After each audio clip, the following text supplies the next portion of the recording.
And welcome everyone. I am keen to dive into Cornell's story today. So welcome Cornell. It's great to have you here. Thanks, Amy. Thanks for giving me the opportunity. It's awesome. I'm really appreciative. We run these because I think it's a really good idea to know what goes on behind the scenes, in business. And I think for anyone listening to this at all different levels of their business journey and their journey with LinkedIn, there's always some insights that you can pull out of it from, what's been working for other people as well. And so, Cornell, you're a member of our in-demand program and in our tribe. And I wanted to bring you on just to share a little bit around your journey and some of the learnings along the way as well. So before we dive in, I just wanted for you to give the opportunity for anyone that's brand new to you and hasn't heard of you before.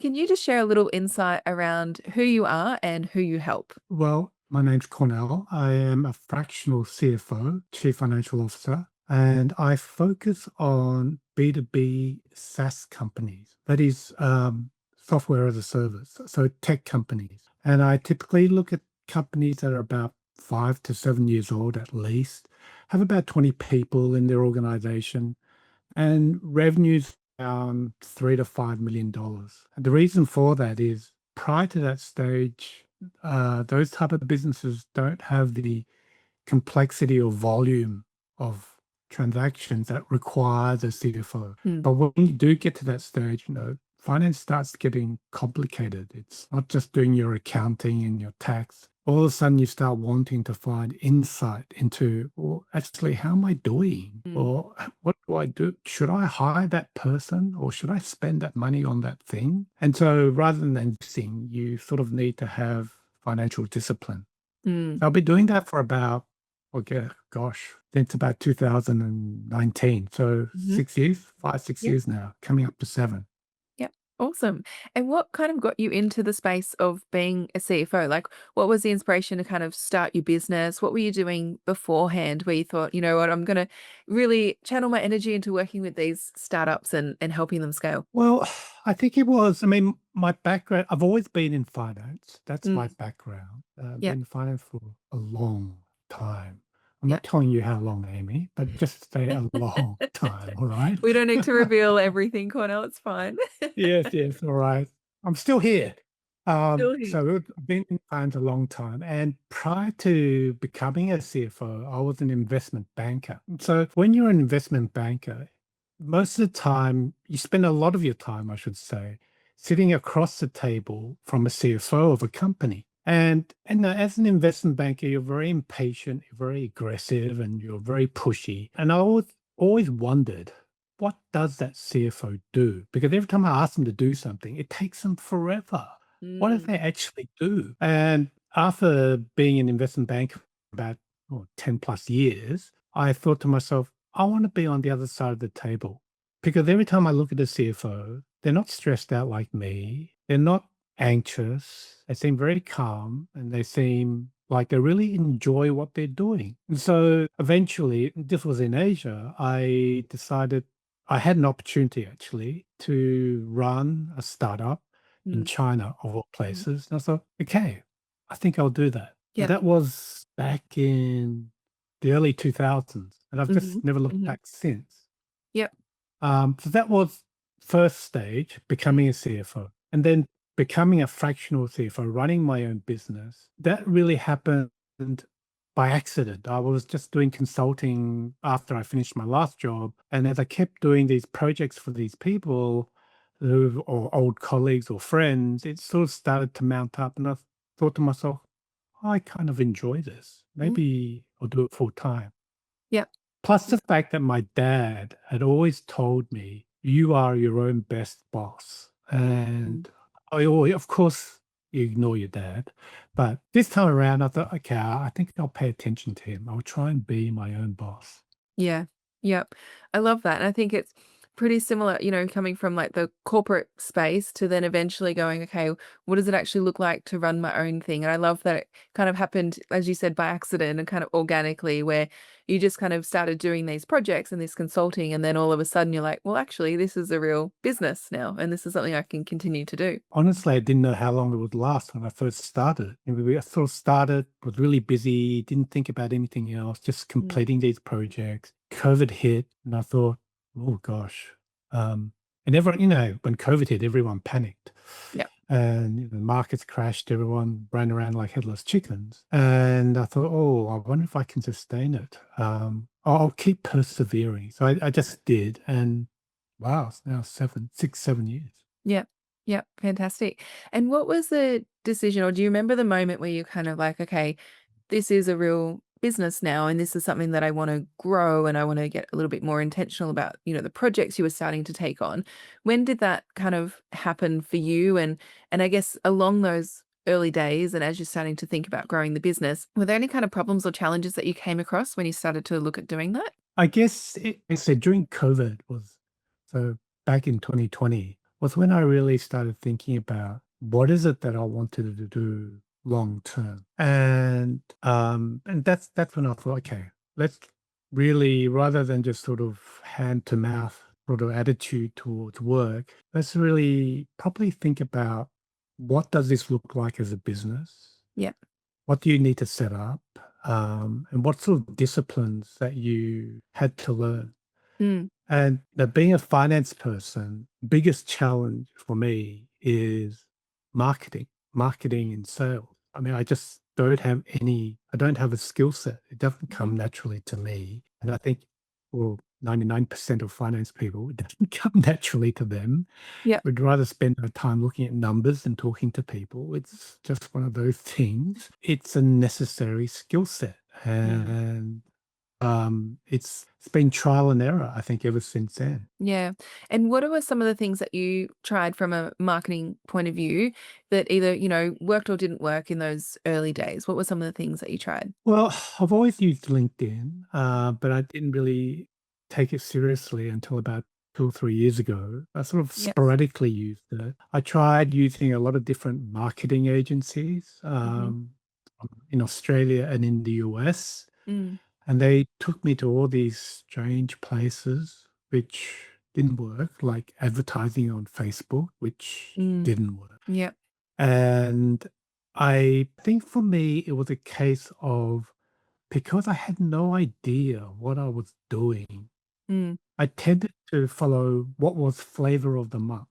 Sure. So for example, during COVID, Mm. flavor of the month was doing all these online courses. Everyone started promoting all these online courses and all these platforms like Kajabi, etc., offering these wonderful things that you could do and you could make lots of money doing it. So I started investing a lot of time into that without realizing, actually, that's not what I want to do. I Mm. don't want to Mm. be a teacher. I Mm. don't want to teach online courses. I actually want to be a CFO. Yep. Surprisingly, I actually want to talk to people and I want to solve people's problems.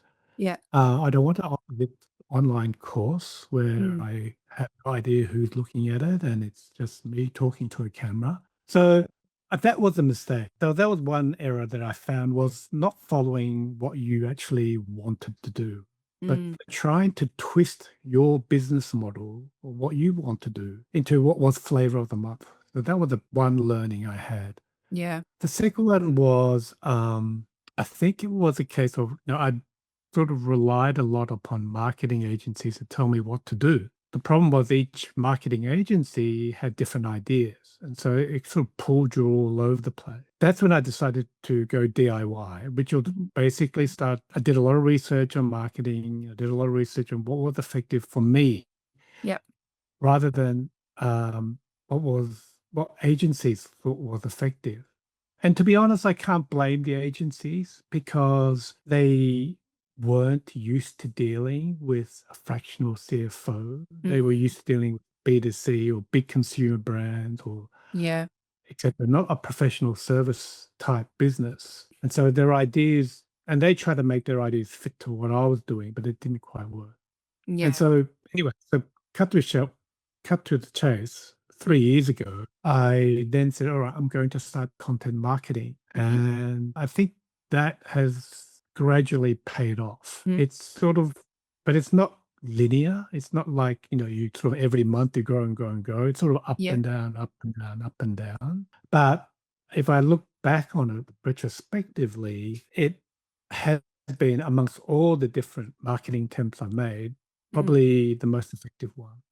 Yeah. aside from Align Tribe. Well, it's a big part of what we do in the Line Tribe is the content piece as well. But I think your points around like making sure that the strategy fits for your business and for actually the business you want to run, I think is a really important one because it's really true. There's so many mixed messages out there from marketing. There's so many different people that say you got to do this, you got to be on this platform, you got to be on all the platforms, you got to do all of these things. And it can feel like really overwhelming unless you have like a really solid sense of like what's right for you and your business and actually the business you want to build. It's nothing worse than like, trying to do different strategies. Like you said, it's like wearing a pair of pants that are too big. Doesn't feel good. Doesn't feel like it fits. So you tried like a few different agencies and like sort of outsourcing the whole marketing itself. Then you brought it more in-house and you thought, okay, I'm going to take charge of this. And you knew kind of LinkedIn was the place where a lot of your market was, or like what was that Mm. decision around LinkedIn for you? You said you started taking it seriously about 2 or 3 years ago. And then how did that sort of evolve for you in the business? I think for me, it's a case of, when you generate content, you can use it in a lot of different ways. I mean, you Mm, can use it for creating a newsletter, you can create for a webinar, and then you can use all of these different platforms. And there's pros and cons to using LinkedIn. But for me, LinkedIn was very important because, yeah, I had noticed that a lot of my ICP or my ideal client mm, base were using LinkedIn more so than other platforms. I mean, mm. because my ideal client is a tech founder, of course, they're Yeah. also using Slack and they're using GitHub and they're using Yep. Reddit, etc. But those platforms, whilst they're very good, they're very specific to what Mm. the founder is looking for there. I mean, a founder on GitHub only wants to talk about, say, for example, software coding. He's not Yes. interested in talking about finance on Yeah. GitHub. Yeah. If I got onto GitHub and I started talking about finance, the tech guys would look and say, "Why are you here? Why are Yeah. you talking to?" Yeah. The same thing with Reddit or with the other platform. They're all very specific topics. Whereas with LinkedIn, it's about business. It's about Mm. running a business. And so if a tech founder's on LinkedIn, he's not there to talk about the latest, or sometimes he is there to talk about the latest coding. But most time he's on LinkedIn or she's on LinkedIn, it's because they're more interested in business in general, how to run a Yeah. business. Yeah, yeah, for sure. And so you knew that was kind of the platform for you.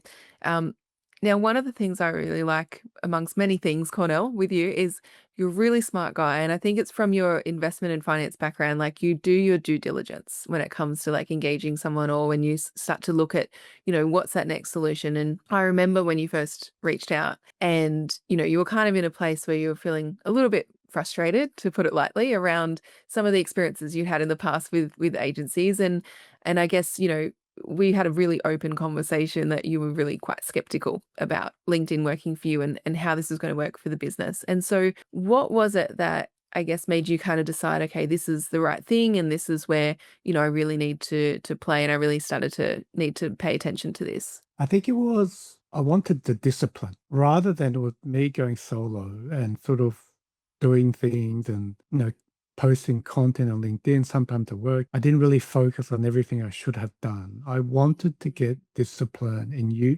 properly using LinkedIn as a platform. Yep. So that was, I think, the point of frustration or the tipping point for me Mm, was the fact that I lacked that discipline because it was just me and, that was it. I mm, needed someone else to install that discipline in me. So that mhm. was number one. Yep. Uh, the discipline. And number two, Mhm. a process, because, there's so many folks on LinkedIn who for all these different methodologies, and I had tried to follow them, Mm, but again, they were catering to a different audience, yeah. and so it wasn't working for me. Mm, So I find a process that would work for me. Thirdly, I think another point which I hadn't really thought about a lot when I joined Align Tribe, but has turned out to be very valuable is the community mm, aspect. I think I underestimated or underplayed it, but it's actually really important to have that community where you can bounce ideas or where you can mm, support other people. And also, to do a bit of venting when you're mhm, mhm. frustrated. Yeah, yeah. Yeah, for sure. Have, good days and bad days in business, and all of it goes with us. And so it's about, that long-term sustainability, in the business. And I think it can feel very lonely as a solo founder, as a solo operator when you're running your business. And it's nice to have, other smart people in similar businesses around you doing, similar levels of growth. Yeah, I think it's actually critical, because if you don't have that sort of community, you sort of end up second guessing a lot.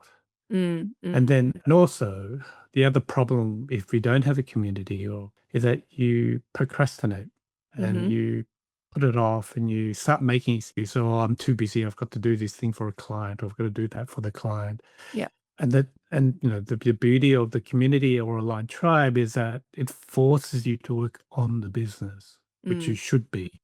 mm, And whereas it's too easy to sort of push that to the background and make excuses and say, oh, like you said, you've got deadlines, etc. yeah. But in reality, you do need to devote a certain period of time Mm, every week mm. working on the business. Yeah, I love that. And we love having you part of the community, just in case you were wondering, Cornell. I remember in our first conversation and I was actually pretty hard on you. I remember asking you some really hard questions about like, are you really up for this? I almost didn't let you in because I was like, I don't know if he's ready, but I had faith that you were.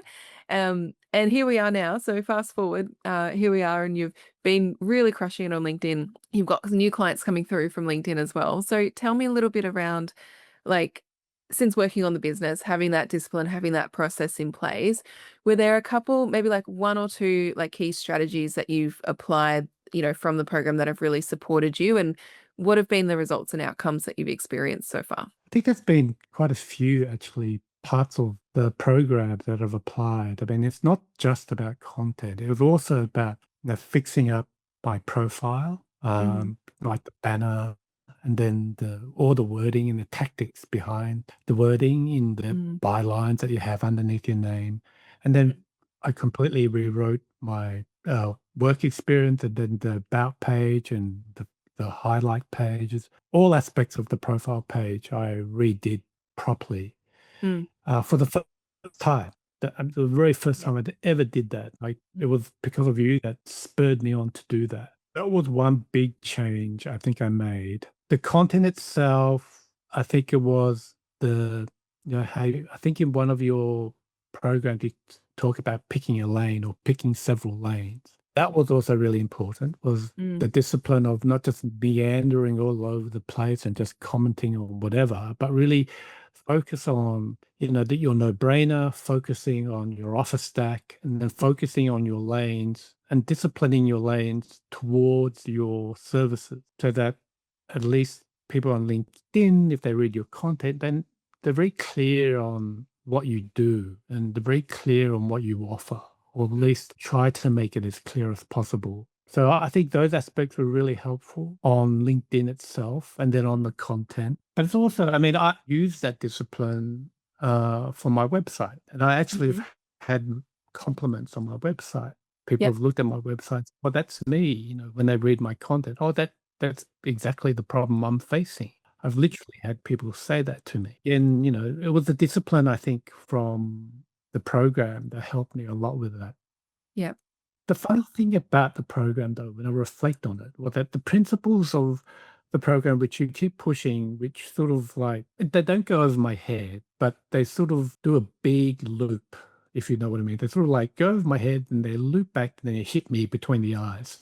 Things like being consistent, always be consistent, and always turn up and always focus on the results. Don't focus on, just the statistics. I think one of the things that I learnt was, you can have whatever impressions you like, you can have whatever engagement you like. It doesn't mean anything if you're not bringing in business in the door. And that made me reflect a lot upon all the metrics that we commonly look at, such as Mhm, impressions, likes, and comments, and etc. And I realize a lot of that is really sort of vanity metrics, mm, and really need to focus on the consistency and also just making sure you're reaching the right person. It could, mhm, I mean, yeah, And I don't need tens of thousands of people to like my Yeah. post. I just need the one right person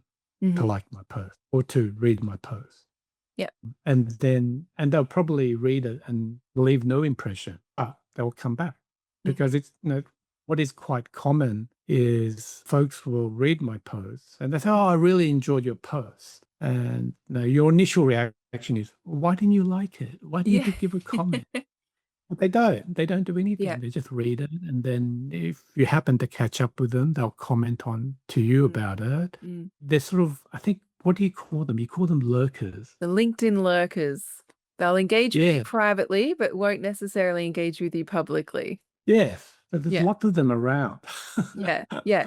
Particularly in your market, Cornell, when you're working, with business owners and founders that are busy in their day to day, they're running startups in that high growth phase. A lot of them aren't spending their whole day liking other people's LinkedIn posts. They just see something quickly, they clock it, in their mind, and then they move on with their day. So that's sort of really common, I think, especially with your market, but also other people that are targeting, high level decision makers in their industries as well. Yeah, it is. Mm, I mean, and the nature of my business, in finance is it's not a quick, I don't think it's a quick decision for people, for businesses. It's not like, oh, I'll try this for a month and then I'll work it work and then I'll move on to something else. yeah. I've generally, my clients are usually very deliberate Mm, about their decision making. They've mhm. already made up in their mind. They know they've got a problem. They know they need to solve it, and they know the time is now. Mhm. So that's why they're talking. Like I said, it's not a quick fix sort of thing. Yep. And so with the people that you've been attracting through LinkedIn, we know we've had some people, reaching out privately. Like you said, you've found some LinkedIn lurkers on the platform that have, been engaging with privately. And I know you've landed some clients through that process as well. So tell us a little bit around, some of the outcomes for the business that have happened, since you've started to be more visible on LinkedIn and have that discipline to show up for those right people. I think the first thing, I mean, it's sort of peaks and troughs, but I do know that, if I was to look back over the last 6 months, certainly the number of leads has increased much faster than before. Mhm. That's certainly true. I can't deny that. So that's been one very good positive. But like I said, there's peaks and troughs. I don't Yeah. know why that is, but it's sort of like a certain period of Business. time, all of a sudden everyone wants to talk to you. Yep. Then another period of time, no one wants to talk to you. It's Yep. Yep. Ebbs and flows of business is what we call that, Cornell. Yeah. But overall, yes. I think for me, interesting thing though is a lot of the leads, or at least a good chunk of the leads, are the wrong type of leads. Mm. And then, like, they're just not right for me. Mhm. They're interested in what I'm doing, they're interested in my services, but they're not the right fit for me. Yeah. Um, and I think for me, that's a discipline of refining my message. I Mhm. think number one. Mhm. So that's number one. Then number two is also there's another aspect which we talked about in our Wednesday meetings was Mhm. one aspect I didn't really consider, and that is the psychological aspect. Yeah. Which Tell me for more. once, What do you but mean? by that I mean um, well, it's psychological. Yeah, it's kind of like number one, the founder or the person I'm talking to Mm. isn't the sole decision maker. So Mhm. that's number one, Yeah. right? And number two is, say for example, I find someone they know they got a problem, they need to solve it, but the Mm. pain point is not painful enough for them. Yep. It's just they're willing to put up with it. Mm. They're willing to Mm. put up with the annoyance or the frustration, and they want to solve it, but it's not a top priority for them, Yeah. which for me is unfortunate Mm. because I said for it to become a top priority for you from a Mm. fact for a finance viewpoint, it means you're facing a crisis. Yeah. That you don't want to face a crisis when it comes to your finance. And they might That not means even things are know really that bad. they're heading towards that, if they don't have that visibility. Yeah. Mm. I wish I could teach them that because, in finance, it's more important to prevent rather Mm. than put out Mm. fires. Yeah. So when you get some of those people coming through Cornell and like you can identify those things pretty quickly now. There's decision maker around the timing, the pain, the urgency to solve the problem. If you think back to like before we started working together, how you would naturally sort of deal with that situation versus what you do differently now. What's been the change? I think the change has really been about being a lot more focused on who I want to work with. Mhm, So, who is the client I want to work for? That's number one, having that very clear in my mind. And number mm, two is during that discovery phase, when you have your first meeting or second meeting, is to start qualifying them. I think mhm, that's really important. I mean, the number one qualifier, which I fail to do time and again, is to make sure they are the decision maker. mhm, mhm, And, just to be upfront with them and say, is there anybody else who needs to be involved in this discussion? It's just a simple question to ask. It really shows, or it really kind of reveals mm, if that person is the decision maker. I mean, I had that yeah, example of that person we talked about before, who on paper looked like he was the decision maker. He was a mhm, CEO, he was a major shareholder. But after 5 or 6 discussions, it became really apparent actually, he's not the decision maker. One of the mm, board directors was a decision maker,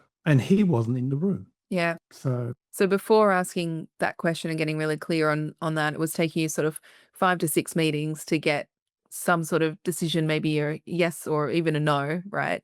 Mostly no if they weren't the decision maker, versus now when you ask that question up front and you've got more of that sales process in place, how much time do you think that's been saving you, on these conversations? well, it saves a lot of time because, Mm, I don't need to have multiple discussions and then sort of delays and then excuses and, mm, oh, I have to, the comment, I have to think about it, or, mm, uh, you know, maybe I'll bounce this idea off somebody. It's a case yep, of, yep, no, sorry, time is precious. mm, So really, you're going to make a decision, or you want a decision to be made. Bring all the decision makers into the room. Yeah, I mean, you don't quite phrase it like that, but it's just yep. a case of, yes, it was back to the original question we talked about before. Is there anybody else who needs to be involved in this? Mm, yeah, definitely. And I think one of the things that we've, obviously spoken about is that, you're a really nice, kind person, Cornell, that really genuinely wants to help your clients, which is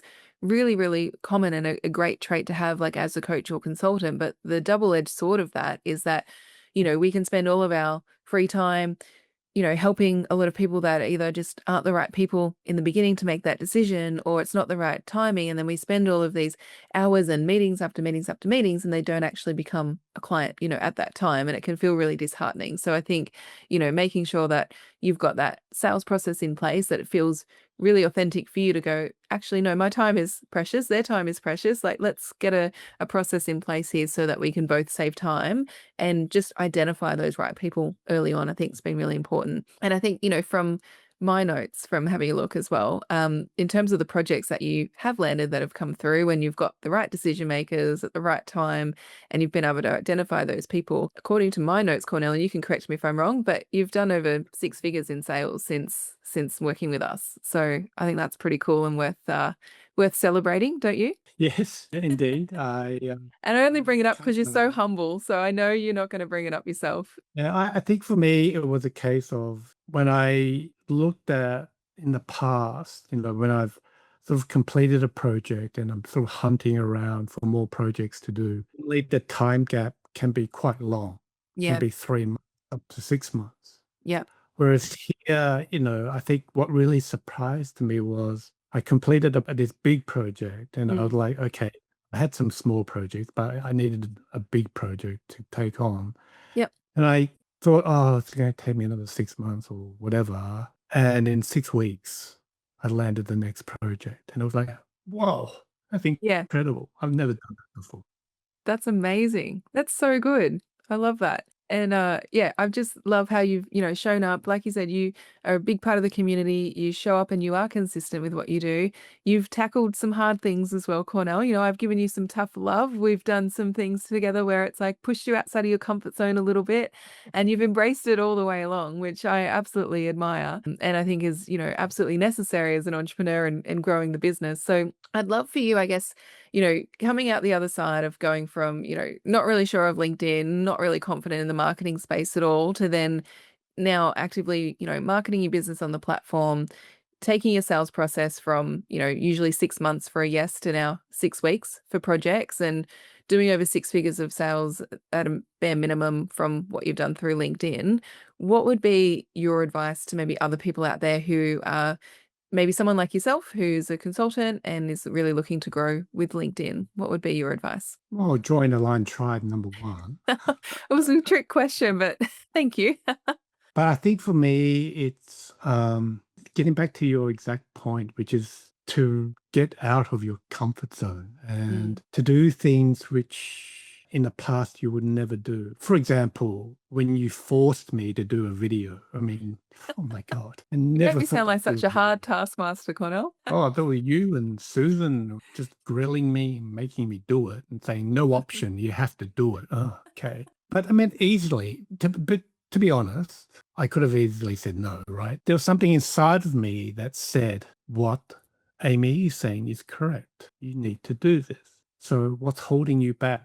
And you were the impetus to confront that fear. When we did the retrospect, I think last year, everyone's saying, okay, this is what I did. I did this, that, and the other, and I achieved this, that, and the other. And they listed very material things. Mm. And so did I at the very beginning. But I think the most important thing that I learnt over the past 6 months was overcoming your fears and doing things that make you uncomfortable. It's Mm. really, really difficult to do. Mhm. Very difficult. Yeah.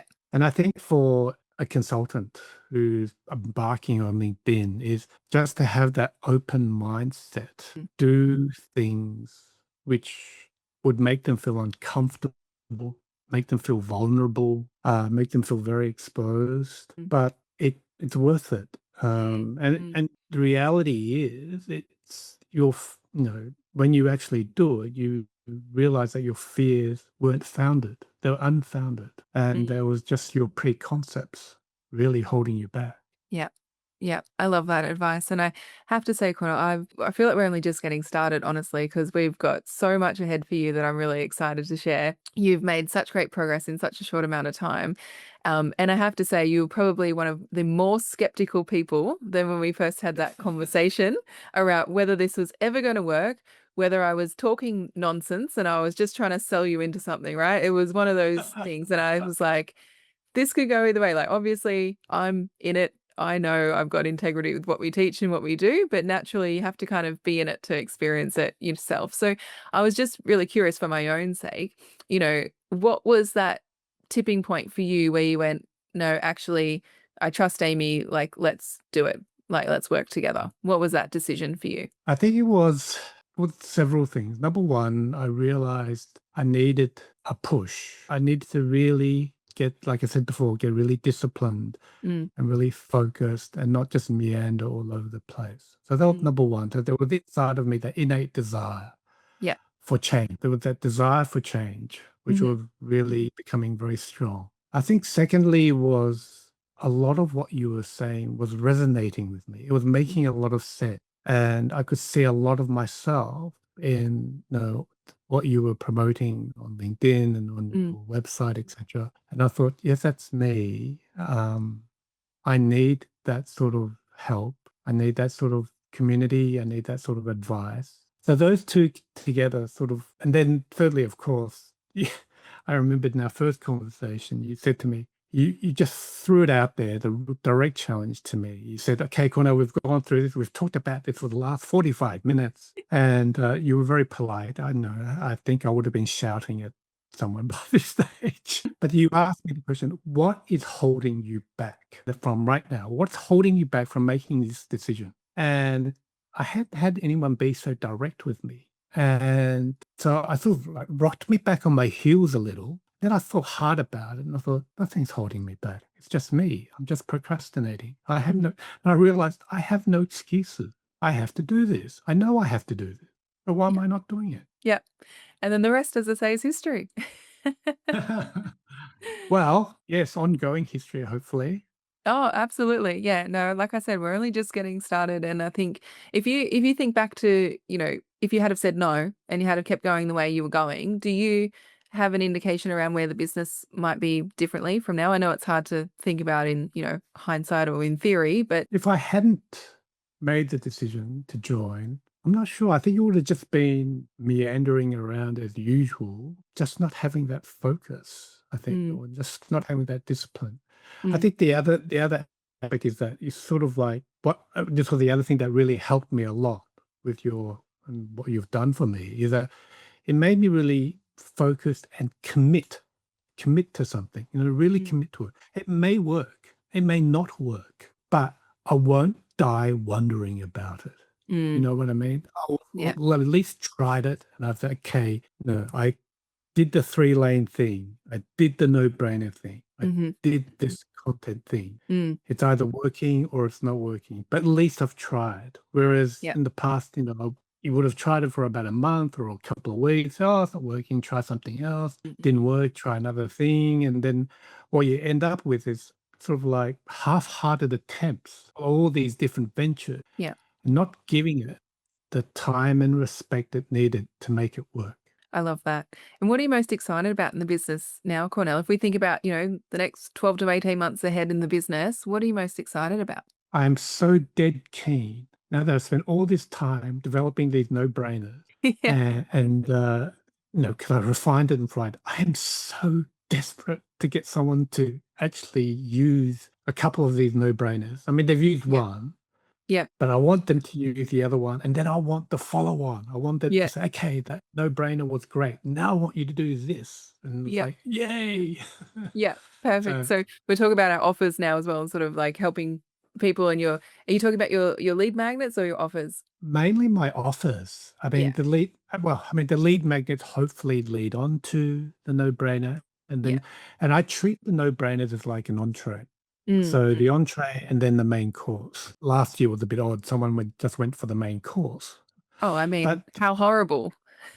yeah, but I want people to try a couple of because I've got a few. So I want Yeah. people to try the no-brainer Mm. and then say, "Okay, I like the no-brainer. Now I want you to Yeah. go to the main course." Love that. So testing out some smaller offers, and then we've still got the main course that everyone goes to, and people can just jump straight to that as well, which is what we want. So that's awesome. Yes, Well done. definitely. Yeah. Well, thank you so much for your time, Connor. I really appreciate just your openness and your kindness and coming on, and just I know people listening to this that might be at different stages of their consulting journey and looking at LinkedIn as potential for them. I know that there's some really good gold nuggets in there for them. So any last parting words of advice? And also, if there are people out there who are running startups, sort of that 3 to 5 million plus, and looking for someone to help with their finances, where can they find you? Well, okay, so answer the second question first. You can find me on LinkedIn, and I have a little, I have the thing in the profile page where they can book a meeting with me, Yeah. and we can have a chat, Mhm. obligation free, of course. Mhm. Just as curious to find out about your business as, obviously your finance aspect. What was the first question again? Any parting words of advice for someone that might be listening to this who's feeling a little bit, maybe stuck with LinkedIn or not sure, what to do next? Take the first step is really, I think, the most important thing. I remember when first time I went onto LinkedIn, I really redid my profile and I really pushed the business hard. And before it was like passive and started pushing my content out. It was terrifying. It was just like, Mhm. oh, everyone's going to read it. They're going to make fun of me, etc., which of Yeah. course didn't happen. But I just think make make that decision, take Mm, that first and commit yourself to it. mm, Not just for a week or whatever, just commit yourself to it and say, this is my business. I really want to run this business. I really want it to be successful. yeah. So I'm going to commit Yeah. to making it happen. Fantastic. Well, that's a great way to leave this message. Thank you so much, Cornell. I really appreciate it. Oh, thank you, Amy. It's been a really fun journey so far. I've really enjoyed it, actually. Fantastic. Fantastic. Well, we'll be seeing you on the call soon. That's actually happening today. So we'll see you on the call. Yeah. Beautiful. All right. Yep. Beautiful. All right.